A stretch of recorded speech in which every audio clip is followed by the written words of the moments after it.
सभी विद्यार्थियों का आज के व्याख्यान में स्वागत। आज हम हमारे पाठ्यक्रमानुसार रसखान द्वारा रचित सुजान रसखान के अंतर्गत आए पदों की व्याख्या का अध्ययन करेंगे। रसखान का काव्य रसमय काव्य है। वस्तुतः स्वयं रसमग्न रहने और दूसरों को भी रसमग्न करने वाले कवि थे। रसखान ने प्रेमा भक्ति को स्वीकार किया और वैष्णव आचार्यों ने इसे रस माना है। रस मीमांसकों ने इसे रस नहीं माना, पर इतने पर भी डॉक्टर दशरथ राज के शब्दों में कहा जा सकता है कि भाव प्रधान काव्य में रस की धारा अगाध रूप से प्रवाहित रहती है और रसखान की कविता भाव प्रधान कविता है। सबसे पहले एक भक्त हैं और उन्होंने अपने आराध्य देव कृष्ण के प्रति अपनी मनोभावनाओं को बड़े ही मुक्त कंठ से अपनी अनुभूतियों को अभिव्यक्ति दी है।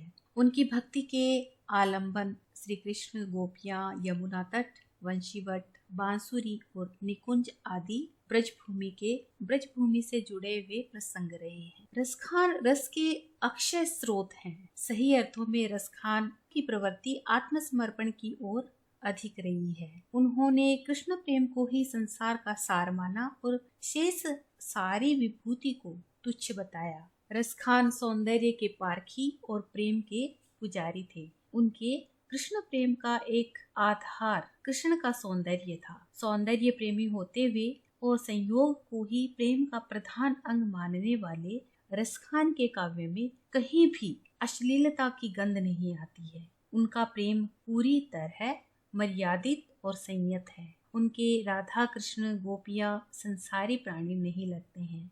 उनकी दिव्यता स्पष्ट झलकती है। सूफी प्रेमादर्श के प्रभाव से रसखान ने भले ही लैला मजनू के प्रेम की प्रशंसा की हो, लेकिन उनका प्रेम भाव लौकिक विलास की अश्लीलता से ऊपर उठा हुआ दिखाई देता है। प्रेम अर्थात रति श्रृंगार रस का स्थायी भाव है और रसखान के काव्य में प्रेम की प्रधानता होने के कारण उनके काव्य को श्रृंगार रस प्रधान काव्य माना जा सकता है। इसी से उनका काव्य रस का अक्षय स्रोत दिखाई देता है। श्रृंगार रस के संयोग पक्ष को रसखान ने विशेष रूप से महत्व दिया है, लेकिन उनके काव्य में वियोग पक्ष का भी अभाव नहीं है। उनके वियोग श्रृंगार प्रधान पदों में रमणीयता भी है और पूरी तरह रसात्मकता भी है। रसखान की प्रेम भावना, सौंदर्य भावना और वियोग की मार्मिकता को इनके पदों में देखा जा सकता है। निश्चय ही रसखान का काव्य रस का अक्षय स्रोत कहा जा सकता है। रसखान को अपने आराध्य उनकी लीला भूमि, ब्रज की संस्कृति, ब्रज की हर वस्तु से एक गहरा लगाव रहा है। उन्होंने गोचारण, कुंज, पनघट, गोवर्धन पर्वत, यमुना, गायों आदि का वर्णन किया है। साथ ही कृष्ण की गोचारण, चीरहरण, दान लीला आदि लीलाओं का वर्णन किया है।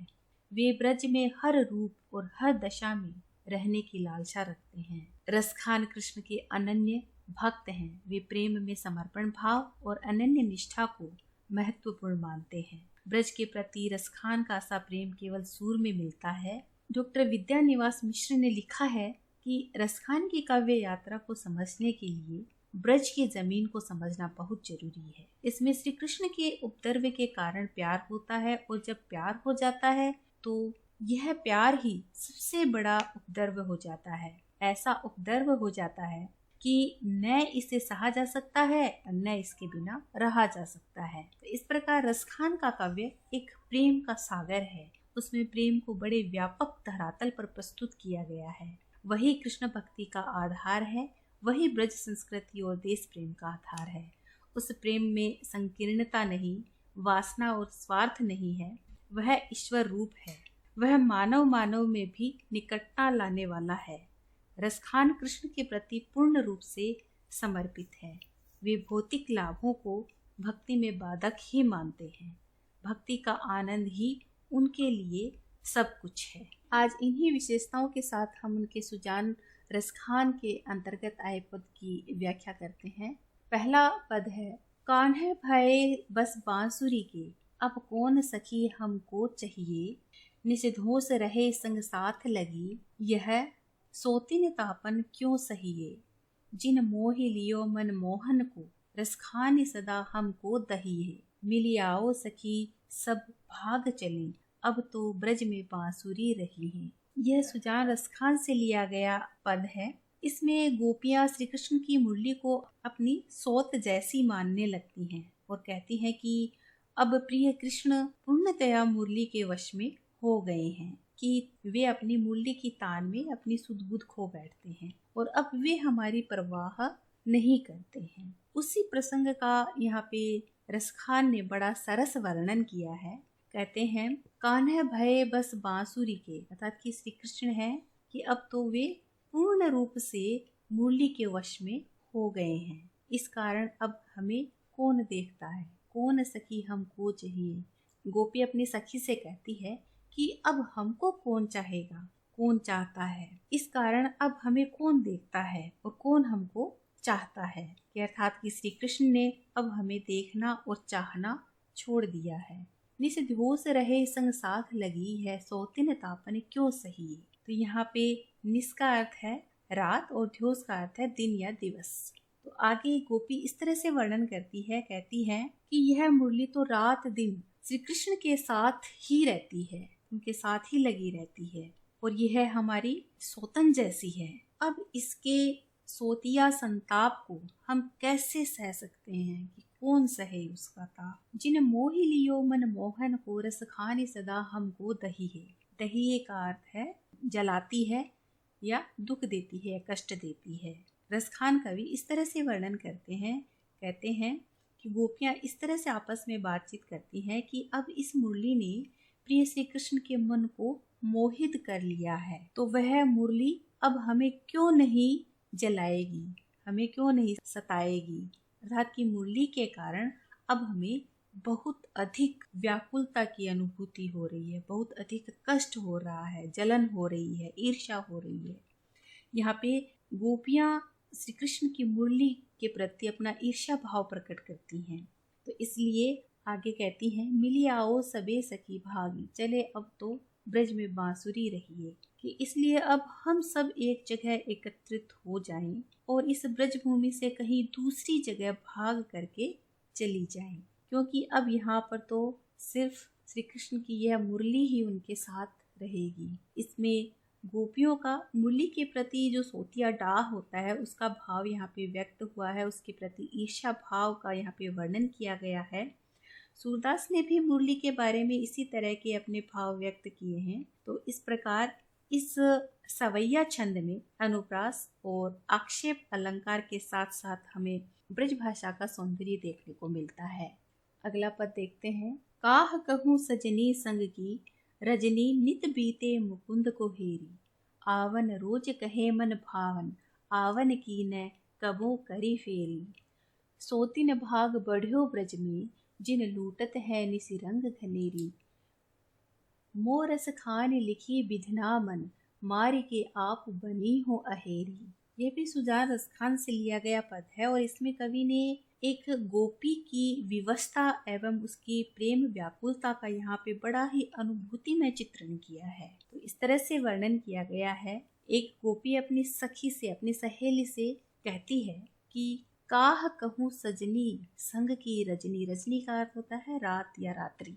वह इस तरह से कहती है कि हे सखी, कि मैं तुमसे क्या कहूँ, क्या बताऊं तुम्हें, कि मेरी पूरी रात है वह मुकुंद अर्थात कि मुकुंद रूपी जो श्री कृष्ण है उनको ही हेरी अर्थात उनको देखते हुए, उनकी राह जोहते हुए, उनकी बाट जोहते हुए, इंतजार करते हुए ही बीत जाती है।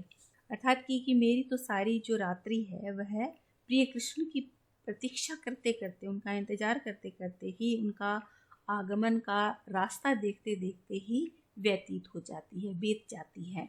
आवन रोज कहे मन भावन, कि वो जो मन को भाने वाले हैं, मन को मोहित करने वाले हैं, कि वे रोज आने के लिए कह जाते हैं, लेकिन कि वे मन भावन ऐसे हैं कि वो कभी भी फिर आने का वादा तो करते हैं लेकिन आते नहीं हैं, कभी नहीं आते हैं। सोतिन भाग बढ़्यो ब्रज में, जिन लूटत है निसी रंग घनेरी। निसी का अर्थ रात्रि और घनेरी का अर्थ अत्यधिक। तो इस कारण इस ब्रज में मेरी जितनी भी सोतिने हैं कि उनका बड़ा ही भाग्य है, वह बड़ा सौभाग्यशाली है वे लोग, कि वे श्री कृष्ण के साथ रह करके रात्रि का अत्यधिक आनंद को प्राप्त करती हैं। तो कवि रसखान इस तरह से वर्णन करते हैं, कहते हैं कि वह गोपी इस तरह से अपनी अनुभूति को व्यक्त करती है कि मोरस खान लिखी विधना, विधना का अर्थ यहाँ पे विधाता। वह कहती है कि विधाता ने तो मेरे भाग्य में पता नहीं क्यों इस तरह का वियोग लिखा है कि जिससे मैं अपना मन मारने वाली और अपने मन की स्वयं ही शिकार हो गई हूँ। तो यहाँ पे कवि का भाव यह है कि अब मैं अपना जीवन स्वयं ही इस तरह से कष्टमय व्यतीत कर रही हूँ। तो यहाँ पे गोपी की जो विरह व्यथा है एवं उसका जो मुरली और श्री कृष्ण और अन्य जो गोपिकाएं हैं उनके प्रति जो ईर्ष्या का भाव है, उसका यहाँ पे बड़ा ही अनुरक्ति एवं व्यवस्था का भावपूर्ण चित्रण किया गया है। बड़ी सुंदर व्यंजना की गई है और इस सवैया छंद के अंतर्गत अनुप्रास, परिकर और काव्यलिंग अलंकार का यहाँ पे वर्णन हुआ है और ब्रज भाषा का सौंदर्य देखते ही बनता है।